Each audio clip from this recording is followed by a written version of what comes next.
E todo aquele que se oponha a esta essência não é visto como um adversário político, é visto como um ímpio, é visto como um infiel, que por isso mesmo deve ser marginalizado, e começa pela sua desumanização. Então quando é que vocês vão entender que, olha, jornalista e pessoal de showbiz não merece respeito nenhum, tem que ser tratado a pontapé como cachorro? Para que este tipo de câncer, de degeneração do direito seja extirpado. A esquerda inteira está infectada disso. Então eu digo, olha, um esquerdista decente é uma coisa que hoje em dia é impossível existir. O socialista, ele é a AIDS. O comunista é a doença oportunista. Você pega e manda ele para aquele lugar. Xinga, faça o que o professor Olavo fala. Xinga. O diálogo político está interditado porque a retórica do ódio visa apenas a eliminação do outro, reduzido ao papel de inimigo. There is a religious war going on in this country. O professor Olavo cansou de dizer pra gente, cansou de alertar, ele estava certo. Não adianta vocês colocarem algum candidato de vocês no poder sem ter antes a gente dominado o ambiente cultural. Até teve uma conversa com o professor Olavo, nós estava indo total para essa coisa de vender o produto, e ele falou assim, não, só um pouquinho. É importantíssimo vocês não podem perder a questão ali da militância.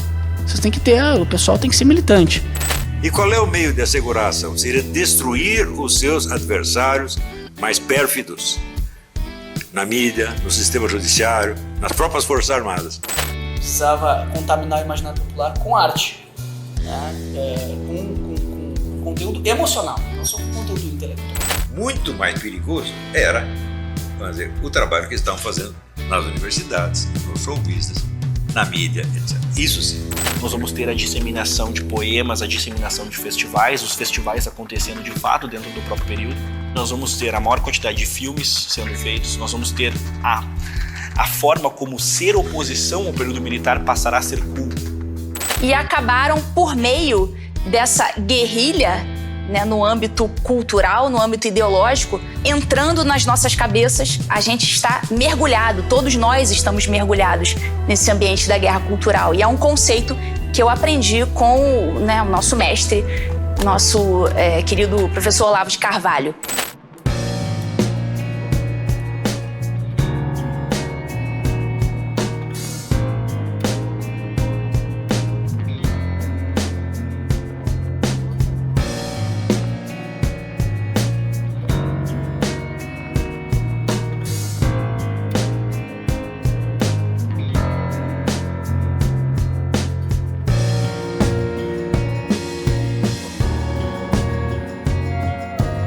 A Brasil Paralelo vive dizendo que nós estamos em uma guerra cultural. E de certa forma, nós estamos mesmo.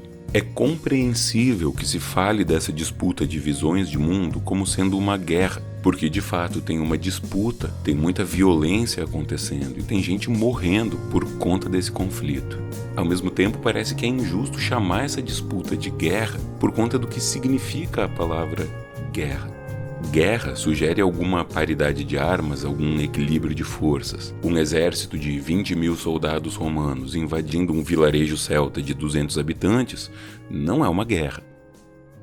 Então pensa, por exemplo, dentro dessa guerra, um dos tópicos mais disputados, as relações de gênero. Tem muitos héteros querendo proibir os LGBTs de se casarem. E não tem LGBTs querendo proibir os héteros de se casarem. Tem héteros matando LGBTs o tempo todo pelo fato de eles serem LGBTs. E não tem da mesma forma LGBTs matando héteros pelo fato de serem héteros. Não tem uma paridade aí. Não tem um equilíbrio de forças. A gente nem devia chamar isso de guerra. E aí você pode me dizer que a imensa maioria dos héteros, ou melhor, de todo mundo que não é LGBT, não é a favor, nem matou, nem mataria um LGBT pelo fato de ser LGBT. Então isso não é realmente um conflito entre quem é e quem não é LGBT. Tá, então essa guerra cultural é um conflito entre outras pessoas. Me parece que são outros os lados desse conflito. E isso certamente é verdade, então leva mais uma coisa em conta.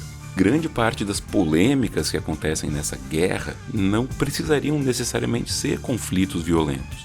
Por exemplo, tem centenas de héteros fazendo leis proibindo o uso de pronomes neutros. E tem 0 LGBTs fazendo leis obrigando ou proibindo o uso de qualquer pronome. Poderia ser um caso simples. Se você é a favor, você usa. Se você é contra, você não usa. Se você é a favor, você fala bem. Se você é contra, você fala mal. E tá todo mundo no seu direito. Num caso desses, não tem necessidade de um lado do debate se impor ao outro por uso da lei, da força, da violência ou qualquer coisa assim. Quando a questão de uso de banheiros nas escolas ficou aquecida, o governo federal sugeriu que se implementasse nas escolas que estão sendo construídas banheiros de uso individual. Assim, não teria problema de qualquer pessoa usar esse banheiro, porque a pessoa estaria usando sozinha. Essa sugestão veio em parte para proteger quem não quer dividir banheiros com pessoas trans. Os LGBTs não causaram uma comoção nas redes a respeito disso, mas grupos conservadores criaram um legítimo pânico moral, dizendo que o governo federal estava impondo banheiros sem gênero, sem mencionar em momento nenhum que essa era uma sugestão e que esses banheiros são de uso individual. Ou seja, grande parte dessa guerra cultural, que atinge desproporcionalmente mais as pessoas em situação de vulnerabilidade, sequer precisaria existir. E mais ou menos a mesma coisa pode ser dita a respeito das guerras, a respeito da maior parte das guerras propriamente ditas. Não, tá, mas nas guerras propriamente ditas é muito claro quem são os dois lados. Será mesmo? O povo russo e o povo ucraniano não estão lucrando com a guerra da Ucrânia. O povo israelense e o povo palestino não estão ganhando nada com o genocídio que acontece em Gaza. Isso não quer dizer que ninguém esteja ganhando com isso. Tem gente que sim está ganhando e está ganhando muito com isso. Além de ter lideranças políticas que usam a guerra para se manter no poder e para manobrar os seus interesses, tem também especuladores e grandes indústrias que ganham muito com essas guerras. É aquela coisa, o desastre de um é a oportunidade do outro. Só para citar um exemplo. Com a pandemia nos Estados Unidos, o preço dos alimentos subiu muito. Isso foi justificado por conta de aumento nos custos, aumento no transporte, etc, etc. Agora, quando você vai ver quais foram os gastos que de fato aumentaram, você vai ver que os custos com salários, com insumos e tudo mais da produção de alimentos subiram muito pouco. E mais de 70% do aumento que aconteceu do preço de alimentos nos Estados Unidos foi aumento de lucro das empresas. E quando passou a pandemia, a maior parte dos preços não voltou ao normal. Todas as 4 grandes empresas que controlam os alimentos nos Estados Unidos tiveram lucros recordes, maior que qualquer outro ano na história. E para o povo americano que precisa comprar comida, sobretudo nesse momento de dificuldade, a alta dos preços foi um golpe duro. E eu repito, daí a pandemia passou e a maior parte dos preços nunca mais baixou. Então tem gente sim que se beneficia das desgraças, e apesar de uma pandemia, por exemplo, não ter sido uma coisa que aconteceu porque alguém queria que acontecesse, uma coisa fabricada e manufaturada para gerar lucro, uma guerra pode ser assim. No desespero, as pessoas vão precisar de dinheiro e não tem mais sua fonte de renda, vão pedir empréstimos e o banco, claro, pode lucrar com isso. As pessoas podem vender no desespero seus terrenos, suas casas para compradores internacionais a preço de banana e depois que a guerra passar, os terrenos voltam a valorizar e esses especuladores se deram bem. Os especuladores lucram e as vítimas da guerra perderam tudo que tinham. Esse país tem o fornecimento de petróleo cortado por conta da guerra e aquele outro país que também exporta petróleo vai vender por um preço mais caro. Agora, sobretudo, quem ganha, quem lucra de forma direta e inequívoca com a guerra é quem produz as armas que são usadas nessa guerra, os grandes complexos militares industriais. E se eu te disser que as indústrias armamentistas tiveram um lucro recorde desde que começou a guerra na Ucrânia, vai ser alguma surpresa para você? Não é exagero dizer que os verdadeiros lados dessa guerra não são os palestinos que tiveram seus familiares exterminados por Israel, nem os israelenses que perderam seus familiares num atentado do Hamas. Como eu até falei numa música, os verdadeiros lados são as vítimas e as víboras a lucrar com as mortes delas. Na guerra cultural, os verdadeiros lados não são a mulher trans que teme com razão ser atacada na rua, num país que bate recordes mundiais de assassinatos de pessoas trans.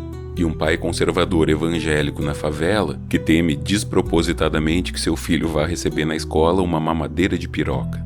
Os verdadeiros lados são as vítimas e as víboras a lucrar com as mortes delas. E quem são essas víboras? são quem alimenta e manobra essa guerra para ganhar poder. E a indústria que fabrica as armas com que essa guerra é lutada. É aí que entra para mim a Brasil Paralelo. É por isso que ela, uma empresa, investe em propaganda no Google, Instagram e Facebook muito mais do que o próprio governo federal.